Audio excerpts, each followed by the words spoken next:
যখন আদালত তাকে নিষ্পাপ ঘোষণা করল তখন ছবি বিশ্বাসের রোলটা করেছিলেন।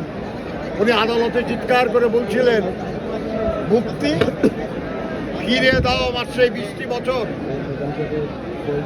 আজকে আব্দুল সালাম পিন্টু, যিনি জেলখানা থাকা অবস্থায় তার জন্মদাত্রী মাকে হারিয়েছেন এবং তার জানাজায় শরীক হতে পারেন নাই, যিনি তার অত্যন্ত প্রিয়তমা কন্যার বিয়ে হয়েছে সেখানেও আসতে পারেন নাই, সেই আব্দুল সালাম পিন্টু আজকে চিৎকার করে সরকারের কাছে যদি বলে, আগের যে সরকার ছিল তাদের কাছে, যে আমার শেষ 17টি বছর আমাকে ফিরিয়ে দাও, পারবে তারা দিতে?